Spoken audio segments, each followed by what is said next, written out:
사랑하는 여러분, 매일 아침에 약 385만 명에게 이렇게 이메일로 편지를 이렇게 쓰는 사람이 있습니다. 작가이고 또 전 청와대 연설 담당 비서관인 고도원 씨입니다. 고도원의 아침 편지로 유명하신 분인데요. 우리 중에도 그 편지를 받고 계신 분이 있을 건데, 그분이 쓴 아침 편지 가운데 이런 글을 제가 읽은 적이 있습니다. 못생긴 나무가 산을 지킨다 라는 이야기입니다. 목수가 산에 나무를 하러 갑니다. 가장 곱고 잘생긴 나무를 봅니다. 어떻게 할까요? 그 나무를 베어다가 이렇게 석가래로 먼저 쓴다고 합니다. 또 목수가 산에 올라가 이렇게 나무를 하러 갑니다. 그 다음으로 잘생긴 나무를 봅니다. 어떻게 할까요? 또 그 나무를 베어다가 대들보로 쓴다고 합니다. 그러다 보면 여러분, 결국 끝까지 남아서 산을 지키는 나무는 어떤 나무인가? 바로 못생긴 나무만 남아서 산을 지킨다는 이야기입니다. 그런데 이 이야기는 여기서 마치는 것이 아니라 계속 이어집니다. 이 못생긴 나무는 끝까지 남아서 이 산을 지킬 뿐 아니라 그 자리에서 거친 비바람과 또 모든 세파를 다 이겨내고 결국에는 고목, 또 커다란 거목이 되어서 그 푸르른 숲을 더욱더 푸르고 울창하게 만드는 아주 중요한 기둥 같은 역할을 하게 된다는 그 이야기로 이것이 마무리됩니다. 여러분, 농구는 몇 명이 하는 줄 아십니까? 5명이 합니다. 그리고 축구는 몇 명이 합니까? 11명이 하죠. 각 분야마다 이름만 대면 우리가 떠오를 수 있는 그 유명한 스타 플레이어가 있는데요. 그런데 여러분, 그런 유명한 선수들만 경기를 치르는가? 그렇지 않죠. 그 경기에는 이름 없이 또 빛도 없이 달리면서 경기에서 아주 중요한 역할을 담당한 선수들이 많이 있습니다. 여러분, 우리의 삶의 이 총합인 역사도 마찬가지이지 않을까 생각합니다. 유명한 사람이 있죠. 대단한 사람이 있습니다. 그리고 위대하고 똑똑하고 뛰어난 사람들이 있습니다. 그런데 여러분, 하나님은 그런 사람들만 사용하시는가? 그런 사람들을 통해서만 일하고 역사하시는가? 그렇지 않죠. 하나님은 이름 없는 사람, 빛도 없는 사람, 하나님은 유명하지 않는 그런 무명한 사람들을 통해서도 일하시고 역사하시고 그분의 아름다운 뜻을 이루시고 성취하시고 펼쳐 나가십니다. 여러분, 오늘 본문을 보면요, 우리가 아주 잘 아는 유명한 두 사람이 등장합니다. 그 사람은 바로 엘리야와 아합이라는 사람입니다. 먼저 여러분, 엘리야는 어떤 사람입니까? 능력의 사람입니다. 여러분, 회개하면 세례요한이고 또 눈물하면 누가 떠오르십니까? 예레미야고, 그리고 능력하면 누구입니까? 엘리야죠. 여러분, 엘리야는 지금 이 우상 숭배를 아합에게 경고하고 내 말이 없으면 수년간 비도 이슬도 내리지 않을 것을 선포한 다음에 지금 요단강 앞 그리시네가를 거쳐서 지금 시돈에 있는 사르밧으로 이동해 있습니다. 오늘날로 말하면 지금 다른 나라로 망명해 가 있는 것이죠. 여러분, 지금 엘리야가 어디에 있습니까? 엘리야는 지금 여기에 없습니다. 엘리야는 이스라엘 땅에 부재한 상태에 있는 것이죠. 또 유명한 한 사람이 등장하죠. 그는 바로 아합입니다. 여러분, 아합은 어떤 사람입니까? 아합은 이세벨과 결혼한 이후에 이 바알과 아세라를 섬기면서 온 백성을 우상 숭배에 빠뜨린 사람입니다. 지금 그는 무엇을 하고 있는가? 오늘 본문 5절이 우리에게 알려주는데요. 이렇게 말합니다. 아합이 오바댜에게 이르되 이 땅의 모든 물 근원과 모든 내로 가자. 혹시 꼴을 얻으리라. 그리하면 말과 노새를 살리리니 짐승을 다 잃지 않게 되리라 하고. 여러분, 지금 나라에 수년간 비가 내리지 않았습니다. 온 나라는 극심한 기근에 들었고 백성들은 지금 죽어가고 있습니다. 그런데 왕의 관심은 어디에 있습니까? 물 있는 곳으로 가자. 그리하면 말과 노새를 살리리니 짐승을 다 잃지 않게 되리라. 여러분, 가뭄 속에 죽어가고 있는 백성들에게는 관심이 없습니다. 그냥 단지 자신의 말, 노새를 살리고 짐승 잃어버리지 않는 것, 내 자신의 소유와 재산을 어떻게 하면 유지할까? 왕의 온 마음과 관심은 지금 여기에 쏠려 있습니다. 여러분, 모든 권위는 하나님으로부터 온 것입니다. 그러므로 하나님께서 세움받은 사람은 하나님을 섬기고 또 백성들을 섬기는 일에 그 권위를 사용해야 합니다. 그런데 오늘 아합을 보니까 어떻습니까? 지금 상태가 엉망입니다. 백성들은 전부 우상에 빠져 있고 또 극심한 가뭄으로 나라 경제는 무너질 대로 무너져 있고 선지자는 지금 어디 있습니까? 다른 나라에 가서 부재 중입니다. 그리고 왕은 혼자 딴 생각, 혼자 딴 마음을 지금 품고 있습니다. 여러분, 이쯤 되면 이런 생각이 듭니다. 이런 나라 도대체 어떻게 살아갈 수 있나? 선지자도 없고 지도자도 엉망이고 이런 나라에 무슨 소망이 있겠냐? 이쯤 되면 이런 마음이 들 수 있겠죠. 그런데 여러분, 오늘 성경을 잘 보십시오. 그런 상황에서도 지금 믿음을 가지고 그 땅을 살아갔던 믿음의 한 사람이 있습니다. 그 사람은 바로 오바댜라는 사람입니다. 여러분, 이 오바댜는 어떤 사람인가? 그리고 이 오바댜는 그 어려운 시대를 어떻게 살아가고 있는가? 오늘 이 말씀을 통해서 함께 우리를 향하신 주님의 뜻을, 주의 음성을 우리 듣기를 바랍니다. 여러분, 첫째로 이 오바댜는 자신의 자리에서 묵묵히 맡은 일을 감당하고 있는 사람입니다. 오바댜가 어떤 사람이라고요?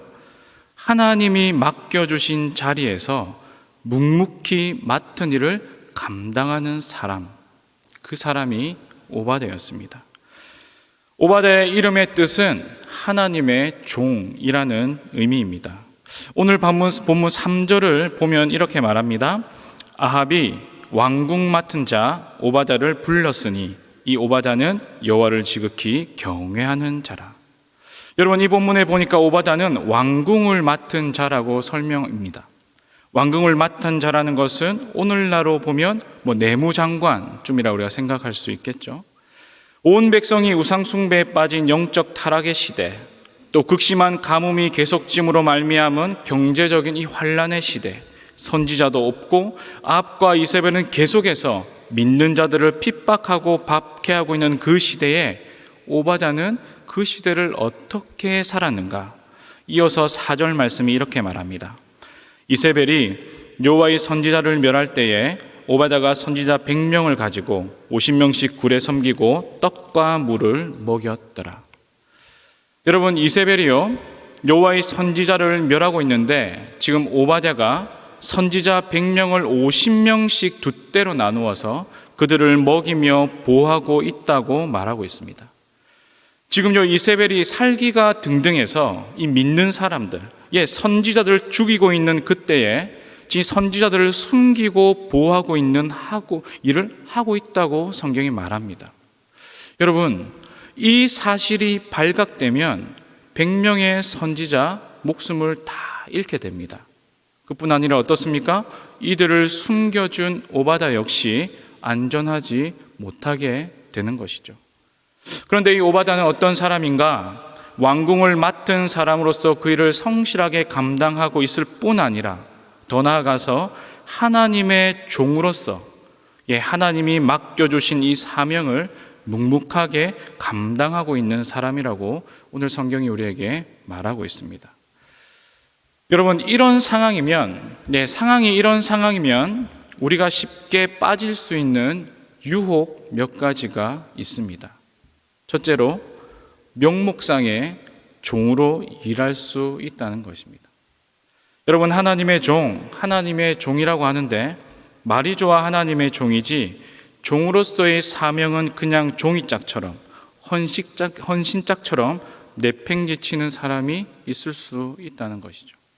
그리고 둘째로, 대충대충 일할 수 있습니다. 형식적으로 때우기식으로 대충대충 일할 수 있습니다. 왜 일을 열심히 안 합니까? 아니요, 저 열심히 하고 있는데요. 예, 사람들에게 말을 듣지 않는 범위 내에서, 사람들에게 비난받지 않는 범위 내에서 볼 때만 일하고 눈속임하고 대충대충 설렁설렁 얼마든지 그렇게 일할 수 있습니다. 또한 셋째로 욕할 수도 있습니다. 야, 선지자 도대체 어디 간 거야? 왜 선지자는 코빼기도 보이지 않는 거야? 아니, 지금 왕이 뭐 하고 있는 거야? 우리 목말라 죽겠고 곡식 다 말라 죽겠고, 그런데 자기 말 짐승 그거 살리러 간다니 말이 되냐?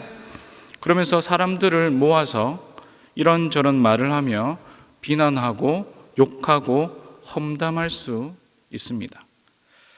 마지막으로 이런 혼란의 틈을 타서 한몫 거하게 챙길 수도 있을 것입니다. 아합의 왕궁을 맡았으니 어떤 일이 돈이 되고 또 어떤 일이 돈이 안 되는지 훤하게 알지 않겠습니까? 외적으로는 아무런 문제가 되지 않는 것처럼 그렇게 말하며 혼란의 상태를 틈타서 뒤에서 몰래 자기 익속 챙기고 또 자기 안위와 편의와 자기 배를 불리는 그런 죄악을 얼마든지 이런 상황 가운데는 행할 수 있을 것입니다. 그런데 여러분, 놀랍지 않습니까? 오늘 오바다는 어떻게 행동하고 있습니까? 그는 명목상으로 일하지 않습니다. 그는 대충대충 일하지 않습니다. 그는 누구를 비난하거나 탓하지도 않습니다. 또한 뒤에서 몰래 자기 배를 채우고 있지도 않습니다. 그는 그저 묵묵히 자신의 자리에서 하나님의 종으로 하나님이 맡겨주신 사명을 지금 감당하고 있습니다. 제가 대학교 청년부 사역을 한 때가 있습니다. 그때 저도 더 이렇게 힘이 많았고 해서 참 열심히 했던 것 같습니다. 특별히 이 청년들을 아주 강하게 훈련을 시키려고 많이 애썼습니다. 일주일에 한 본문을 택합니다. 일주일 내도록 청년들에게 그 본문을 묵상하고 오라고 만듭니다. 그러면 주일날 제가 그 본문을 가지고 설교합니다. 그럼 설교를 듣고 다시 그 본문을 가지고 소그룹에서 나누도록 합니다. 한 본문을 일주일 내도록 씹어 먹도록 만듭니다. 그리고 지금 우리가 하고 있는 것처럼 제자훈련, 사역훈련 했습니다. 교재 예습하게 하고 말씀 암송, 필독서, 생활과제, 기도, 성경 읽기, 연구 등등 계속해서 시켰습니다. 그리고 방학 기간에는 뭘 합니까? 시골에 가서 성경학교 안 열린 데 가서 성경학교 열어주는 국내 선교 매년 다녔습니다. 또한 그 해에 동일하게 중국 오지로 가서 복음 전한다고 해외 선교 매년 다녔습니다. 왜 그렇게 할까요, 여러분? 이제 학교 마치고 세상에 나가기 전에 훈련할 수 있는 마지막 기회라고 생각했고, 그렇게 강하게 훈련을 받아야지 이 죄악 많은 세상 속에 나아가서도 믿음을 지킬 수 있고, 그리고 그리스도의 제자로 빛과 소금으로 살아갈 수 있다고 생각했기 때문입니다. 그런데요, 그렇게 강하게 훈련시켜서 세상에 보냈는데, 세상으로 다 나갔는데 제게 찾아오는 청년들의 말은 동일했습니다. 어떤 말을 했냐면 힘들어 죽겠다는 거죠. 목사님, 힘들어 죽겠어요. 일을 하는데 자기와 맞지 않다고 힘들다 합니다. 상사 때문에 힘들다고 합니다. 동료 때문에 어렵다고 합니다. 후배들이 말을 듣지 않는다고 합니다. 직장 문화에 적응하기 어렵다고 합니다. 더럽고 치사해서 못하겠다고 합니다. 이들은 직장이라도 다니니 괜찮죠. 하지만 취업하지 못한 못한 우리 청년들 늘 이런 괴로움에 시달리고 있었습니다. 힘들다는 것이요. 그러면 여러분, 제가 어떻게 그들을 대해야 될까요? 그래, 힘들지, 니랑 맞지 않는갑다. 그럼 내려놓고 다른 길 찾아보자. 때려치우고 포기하라고 얘기할까요? 여러분, 제가 성경을 볼 때마다 이해가 되지 않는 구절이 있습니다. 전도자들을 보내면서 예수님이 하신 말씀인데요, 마태복음 10장 16절 말씀입니다. 보라, 내가 너희를 보냄이 양을 이리 가운데 보낸과 같도다. 그러므로 너희는 뱀같이 지혜롭고 비둘기같이 순결하라. 예수님께서 지금 양을 보내시는데 어디로 보내시는가? 여러분, 이리 가운데 보내신다고 말합니다. 이리는 어떤 동물입니까? 네, 몰려다니면서 양과 가축을 사냥해서 잡아먹는 육식 동물입니다. 이 날카로운 이빨을 드러내면서 잡아먹으려는 위협과 살기가 가득한 동물이죠. 여러분, 그러면 우리를 자녀 삼으시고 아끼시고 사랑하시고 보호하시고 인도하시는 하나님이라면 이리들이 가득한 위험이 득실거리는 그런 위험천만한 곳으로 하나님의 자녀들을 보내시면 안 되는 것이죠. 그런데 하나님은 왜 이렇게 하시는 겁니까? 순한 양 같은 우리를 이리떼 속으로, 당신의 사랑하는 자녀들을 고난의 파도 속으로 밀어 넣으신다고 성경이 말씀합니다. 여러분, 하나님은 아브라함을요, 벗이라고 불렀습니다. 그런데 아브라함의 인생이 어떻습니까? 고난이 많았습니다. 여러분, 다윗을 하나님의 마음에 합한 자라고 했습니다. 그런데 그의 인생을 보면 어떻습니까? 고생한 인생입니다. 왜 그럴까요? 왜 사랑하는 자녀들이 이러한 어려움을 겪도록 하나님은 고난 속으로 그들을 인도하시는 것일까요? 그 이유를 저는 잘 모르겠습니다. 지금도 그것들을 묵상하고 왜 그런가 이런 것들을 살피고 있는 중입니다. 그런데 여러분, 확실한 것이 있습니다. 그것이 무엇이냐면 하나님은 그런 고난의 시간을 통해서 하나님의 백성들이 하나님을 간절히 찾고 또 하나님께 부르짖게 하시고 또 하나님이 어떤 분이신지 알게 하시고 또한 하나님을 찾고 부르는 자들에게 자신을 계시하여 주시고 나타내어 주시고, 그래서 하나님이 얼마나 선하시고 얼마나 자비로우시며 얼마나 은혜가 충만하신 분이신지를 알게 하시기 위해서 우리를 그 고난의 가운데 부르신다는 것입니다. 그리고 그 고난을 통해서 하나님을 향한 믿음을 새롭게 하도록 우리 가운데 역사하시며 하나님의 그분의 뜻을 이루어 가신다는 것이죠. 여러분, 강한 자가 살아남는 것이 아니라 살아남은 자가 강한 자라는 그런 말이 있습니다. 네, 조금 비굴해 보일지도 모르겠습니다. 하지만 나라가 영적으로 타락하고 선지자가 부패하고 부재해 있고 아합이 폭정을 행하는 가운데서 끝까지 자신의 일을 감당하는 사람, 세상으로부터 도망치거나 내 산으로 올라가 버리거나 또한 산 아래로 내려오는 것이 아니라 여전히 세상 속에서 빛과 소금으로 그 역할을 감당하는 사람, 그 사람이 지금 이 시대 또 교회에 필요한 자가 아닐까 그런 생각을 하게 됩니다.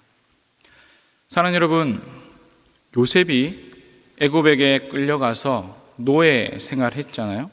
그 노예 생활하지만 요셉이 용이 주도하고 결단력 있는 사람이라서 이 보디발 집의 상황을 잘 파악한 뒤에 기회를 타서 탈출했다는 그런 이야기를 들어보신 적이 있으십니까? 없을 것입니다. 또한 이 다니엘이 포로로 끌려가서 가슴에 칼 하나 딱 품고 있다가 기회가 왔을 때 이 느부갓네살을 살해하고 반란을 일으켜서 성공했다는 그런 이야기를 들어보셨습니까? 들어보지 못하셨을 겁니다.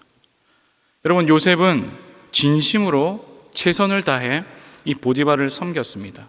그리고 이 다니엘은 그들이 자신의 이름을 바꾸고 옷도 바꾸고 말을 바꾸어 갔지만 내 믿음 내 신앙은 바꿀 수 없다고 하며 뜻을 정하여 왕이 주는 진미와 포도주를 거절하며 자신의 신앙을 묵묵히 지켜 나갔습니다.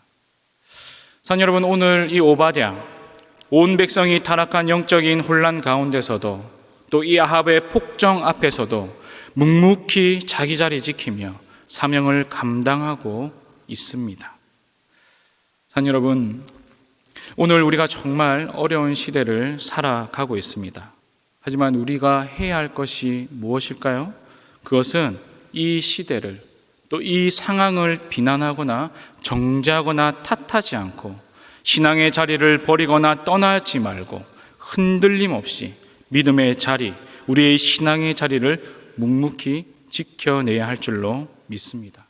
그러면 세상에서는 여러분, 우리가 무명한 자일지는 모르나 하나님 앞에서는 유명한 자로, 하나님이 아시고 인정하시는 그런 믿음의 사람으로 우리 모두가 서게 될 줄로 믿습니다. 아멘. 여러분, 다음으로 오바댜는 어떤 사람인가 생각해 볼 때, 오바댜는 여호와 하나님을 지극히 경외하는 사람이었습니다. 우리 3절 말씀을 다시 한번 보겠습니다. 3절이 이렇게 말합니다. 아합이 왕궁 맡은 자 오바댜를 불렀으니 이 오바댜는 여호와를 지극히 경외하는 자라. 여러분, 여기는 경외라는 단어가 있는데요, 경외라는 단어는 히브리어로 야레라고 해서 두려워하다, 또한 무서워하다, 존경하다라는 의미를 가지고 있습니다. 그런데 지금 오바댜가 어떻게 존경하고 있습니까? 지금 오바댜가 어떻게 경외를 표하고 있습니까? 성경을 보니까 지극히 경외했다, 이렇게 표현하고 있습니다. 여러분, 이때 지극히라는 말은 히브리어로 메오드라고 해서 아주 열렬히, 그리고 아주 빠르게, 또 아주 힘있게, 아주 가득히라는 의미를 가지고 있습니다. 그래서 여러분, 이 오바댜는 어떤 사람입니까? 이렇게 어두운 시대 가운데서도 오바댜는 자신의 삶에 있어서 이 경외의 대상이 되는 하나님을 어떻게 해요? 아주 열렬히, 그리고 아주 빠르게, 그리고 아주 힘있게, 그리고 마음을 다하여 영혼 가득히 경외하고 존경하고 사랑한 사람이 오바댜다, 이렇게 우리에게 말하고 있습니다. 사랑하는 여러분, 누가 하나님께 쓰임을 받을까요? 교회를 오래 다닌 사람? 아니면 신앙 배경이 좋은 사람? 아니면 남다른 은사와 달란트를 가지고 있는 사람? 그런 사람들 하나님 앞에 쓰임 받는 것 같습니다. 그런데 여러분, 제가 보니 어떤 사람이 정말 쓰임 받는가? 그 사람은 하나님을 사랑하는 사람입니다. 하나님을 정말 좋아하고, 내 주님을 정말 의지하며, 내 주님을 가슴 뜨겁게 사랑하는 사람, 순전한 마음으로 주님을 즐거워하고 기뻐하고 주님을 뜨겁게 사랑하는 사람, 그 사람이 하나님께 쓰임을 받는 자입니다. 여러분, 오늘 오바댜가요, 선지자를 먹이는 사명을 감당하는데, 저는 이 오바댜가 이 사명을 어떻게 받았는지는 모르겠습니다.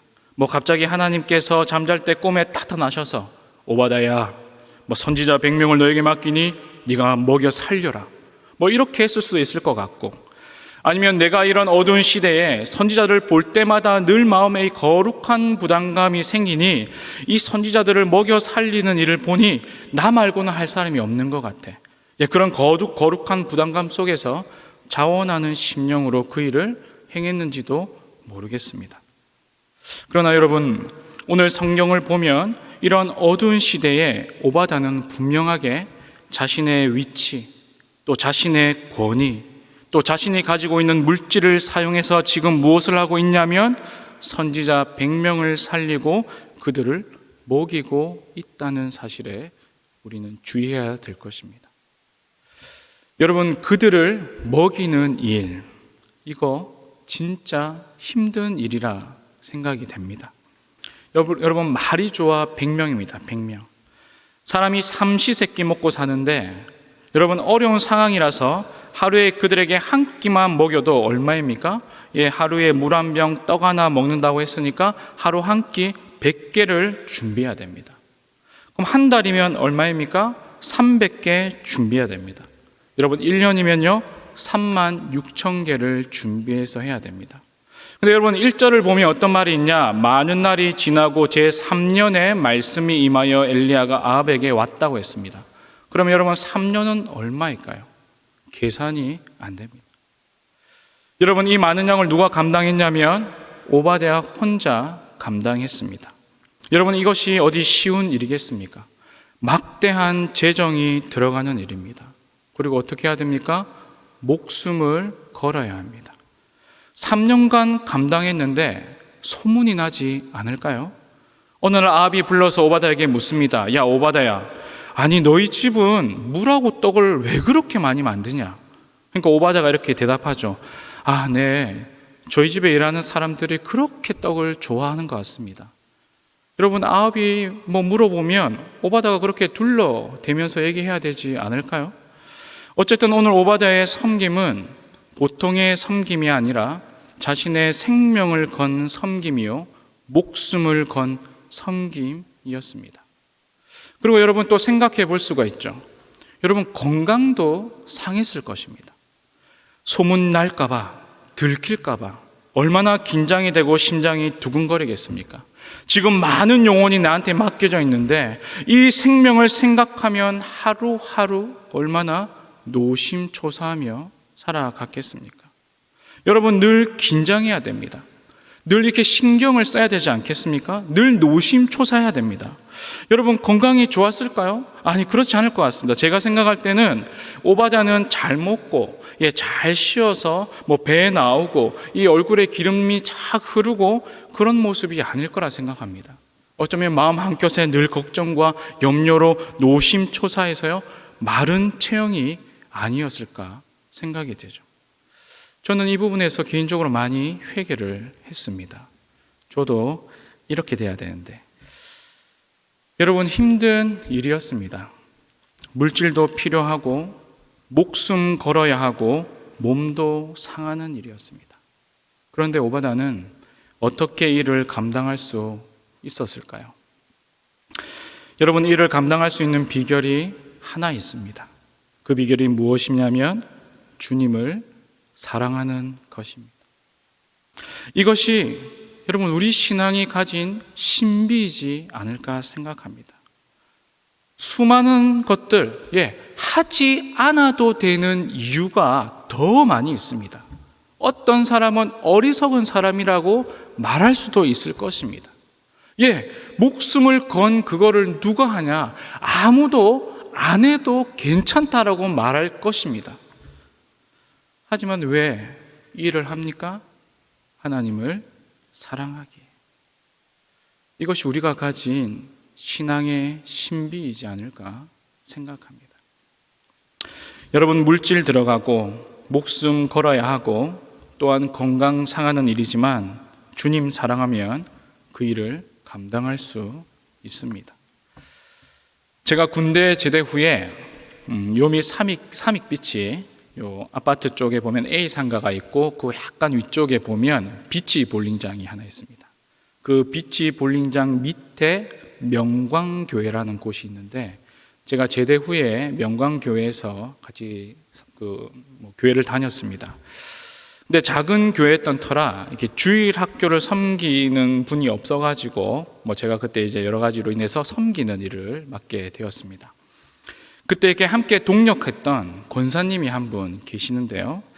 교회가 크지 않다 보니까 권사님이 참 많은 일을 했습니다. 1인 1사요? 그런 게 어디 있습니까? 한 사람이 6, 7가지 일을 감당해야 했습니다. 찬양대 섬기고 주일학교 부장하고 전도회 장해야 되고 안내위원회고 헌금위원하고 식당 봉사하고 청소까지 다 해야 했던 것이죠. 하루 온종일 교회를 섬겼습니다. 그리고 아이들 섬긴다고 방학 때마다 수련회 가지 않습니까? 그러면 이 권사님은 휴가를 가본 적이 없으셨던 것 같습니다. 늘 휴가 반납하고 그 휴가 기간에 아이들을 위해서 기도하며 섬겼습니다. 또 매주 토요일마다 학생들 신방을 하죠. 주일날 출석하라고 아이들 전화 일일이 돌리고 찾아가서 그들을 신방합니다. 그리고 주일 오후에는 결석자, 나오지 않는 아이들이 있으면 걱정되어서 염려되어서 그날 신방합니다. 또 토요일 제가 아이들과 제자 훈련을 하고 있으면 아이들의 간식 준비해 와가지고 아이들을 먹이십니다. 주일날 제일 일찍 오셔서 문 열고 교회 시작하시고 제일 끝에 청소 다 하고 문 닫고 돌아가셨습니다. 교회를 위해 정말 수고가 많으셨던 권사님으로 생각됩니다. 제가 이것을 쭉 설교를 쓰면서 이런 생각이 들었습니다. 우리 교회가 오늘 이번 해가 76주년 이런 것 같은데요. 이 기간 동안 우리 교회에서 계셨던 장로님들, 우리 권사님들, 집사님들의 그 수고와 헌신이 계셨기에 지금 우리 교회가 이만큼 세워졌다, 이런 생각을 하니까 마음이 참 짠해졌습니다. 제가 오늘날 이 권사님께 한번 여쭤봤습니다. 권사님, 힘들지 않으세요? 왜 그렇게까지 수고하세요? 그런데 그분이 제게 해준 한마디, 이 한마디가 젊은 목회자 지망생이었던 제 가슴을 울렸습니다. 교회에서 하라니까 어쩔 수 없이, 그래도 어쩔 수 없이 해야죠. 아니, 맡았으니까 열심히 해야죠. 제 일이니까 욕 안 먹도록 제가 열심히 해야죠. 여러분, 권사님이 이렇게 말하지 않으셨습니다. 그분이 제게 하셨던 말은 딱 한 가지죠. 안 힘들어요.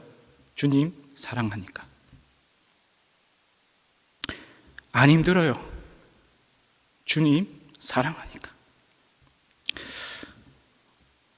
그 말을 듣는데 얼마나 제 가슴이 찡했는지 모르겠습니다. 예, 그렇게 안 해도 되지 않습니까? 그렇게 안 해도. 뭐 굳이 그렇게 한다고 해서 누가 보상하는 것도 아니고, 예, 어떤 이성적으로 합리적인 사람은 그렇게 하는 것이 교회 망하게 하는 것이다, 일을 시켜야지, 뭐 이런 이야기도 많이 할 수 있을 거예요. 다 맞는 말 같았습니다. 하지만 이분은 그래도 하나님을 사랑해서 더 하고 싶었다는 표현이지 않을까, 이렇게 생각이 듭니다. 사랑하는 성도 여러분, 요한일서 5장 3절이 이렇게 말씀합니다. 하나님을 사랑하는 것은 이것이니 우리가 그의 계명들을 지키는 것이라. 그의 계명들은 무거운 것이 아니로다. 여러분, 사실 계명은요, 무거운 것입니다. 그런데 하나님을 사랑하면 그 계명이 어떻다고 얘기합니까? 무겁지 않다고 얘기합니다. 하나님을 정말 뜨겁게 사랑하면 그 계명은 가볍다라고 오늘 성경이 우리에게 말해주고 있습니다. 여러분, 오늘 오바다를 보면서 우리가 배울 수 있는 것들이 참 많이 있습니다. 어려운 상황에서도 흔들림 없이 성실한 모습 배울 수 있을 것 같아요. 또 어려움 중에서도 그가 감당했던 헌신과 희생의 모습 우리가 배워야 할 것입니다. 그런데 여러분, 그것도 중요하지만 우리가 오늘 오바다를 통해서 정말 배워야 하는 중요한 것이 있다면 그것은, 오바다는 여호와를 지극히 경외한 자, 그는 온 마음을 다해서 뜨겁게 하나님을 사랑하는 그런 불타는 사랑의 가슴이 그의 심령 가득히 존재했다는 것, 우리는 그것을 배워야 할 것입니다. 오늘 오바다, 정말 힘든 일이었지만 주님을 경외하는 마음으로 사명을 감당하고 있습니다. 아합은 우상에게 마음 빼앗기고 말과 노새와 짐승에게 그 마음이 쏠려 있는지는 몰라도 이 오바다의 가슴은 하나님을 사랑하는 마음으로, 주님을 경외하는 마음으로 가득 채워져 있습니다. 여러분, 저는 요즘에 조금 무식해도, 좀 합리적이지 않아도 하나님의 사랑으로 그냥 내 자신을 던지는 것, 그런 것들이 너무 그립다는 생각이 듭니다. 이것이 저의 사명입니다. 하나님이 저에게 이런 사명 주셨습니다. 속 시원하게 사람들에게 자신의 사명 선언 제대로 못 해봤습니다. 오바다. 또 어느 누구도 자신의 이런 사명을 알아주지 않았습니다. 하지만 그는 하나님이 부르시고 세우신 자리에서 묵묵히 자신의 사명을 부끄럽지 않게 감당하고 있습니다. 여러분, 엘리야는 하나님이요 까마귀를 보내서 그 엘리야를 먹이셨습니다. 그리고 오늘 본문의 100명의 선지자는 어떻게 먹이셨습니까? 하나님께서 오바다를 통해서 먹이셨습니다. 그러면 여러분, 주의 사명을 충성되이 감당하고 있는 오바다, 이 오바다는 누가 먹이실까요? 저는 주님이 먹이시고 살리시고 그 영혼을 끝까지 책임지실 줄로 믿고 확신합니다. 여러분, 오늘 주님께서 우리에게 질문하십니다. 내가 주님을 사랑하느냐? 내가 나를 사랑하느냐? 여러분, 그 질문 앞에 어떠한 답을 하시겠습니까? 말씀을 맺으면서요, 오늘 이 아합과 오바다는 서로 다른 길로 갔다고 성경이 말하고 있습니다. 6절 말씀인데요, 두 사람이 두루 다닐 땅을 나누어 아합은 홀로 이 길로 가고 오바다는 홀로 저 길로 가니라. 이렇게 말합니다. 여러분, 사실 오늘 6절에 이 길은 그냥 길입니다. 아무런 의미가 없을 수 있습니다. 그런데 여러분, 이 말씀을 묵상하면서 이 길이 저에게 큰 의미로 다가왔습니다. 여러분, 처음에 이 아합과 오바다는 어쩌면 같은 길을 갔을 것입니다. 하나님을 사랑하는 마음 같지 않을까요? 그런데 시간이 지나면서 어떻게 되었습니까? 지금 다른 길을 가고 있다고 합니다. 아합은 이쪽으로 가고 오바다는 저쪽으로 가고 각자의 길을 가고 있습니다. 그런데 이렇게 각자의 길을 가면 이제 어떻게 됩니까? 서로 이제 어디 갔는지 모르게 됩니다. 서로 어디 갔는지 모르죠. 여러분, 우리는 어떻습니까? 우리는 한 교회에 같이 있습니다. 하지만 우리는 각자 다른 길을 가고 있는 것은 아닐까요? 그런데 여러분, 우리 서로는 각자 어디로 간지는 모를 수 있지만 이것을 아시는 분이 있습니다. 바로 하나님은 알고 계십니다. 아합이 어디로 갔는지, 그리고 오바다는 어디로 갔는지. 여러분, 서로는 몰라도 하나님은 그들이 어느 길로 갔는지 알고 계신 것이죠. 여러분, 오늘 오바다를 보여주면서 그의 헌신과 그의 사랑을 보여주면서 오늘 주님이 동일하게 우리에게 묻고 계십니다. 너는 어느 길로 가겠느냐? 사람들은 길이 넓고 찾는 이가 많은 길을 갑니다. 그런데 그 길은 우리가 걸어야 할 길이 아니라 말씀하시죠. 우리가 걸어야 할 길은 길이 좁고 협착하여 찾는 이가 적은 길입니다. 하지만 그 길은 주님 걸어가신 길이죠. 그 길에 주님이 계시고 그 길을 우리가 따라서 걸어간다면 그 끝에 누가 계십니까? 우리 주님 계십니다. 그리고 주님이 두 팔 벌려서 우리를 안아 주실 것입니다. 그리고 말씀하시겠죠. 잘하였도다 착하고 충성된 종아. 우리를 칭찬하시고 인정하시며 우리에게 넘치는 사랑을 베풀어 주실 것입니다. 사랑하는 성도 여러분, 참 어려운 시간들을 걸어가고 있습니다. 하지만 오늘 여호와를 지극히 경외했던 이 오바다를 기억하시고 흔들림 없는 믿음을 잘 지켜 가시기를 바랍니다. 그리고 끝까지 주님 걸어가신 그 길을 충성되이 따라가는 우리 모두가 되어 제일 끝에서 주님의 품에 안겨서 잘하였도다 착하고 충성된 종아 인정받고 또 사랑받는 그런 우리 모두가 되기를 주님의 이름으로 축원합니다.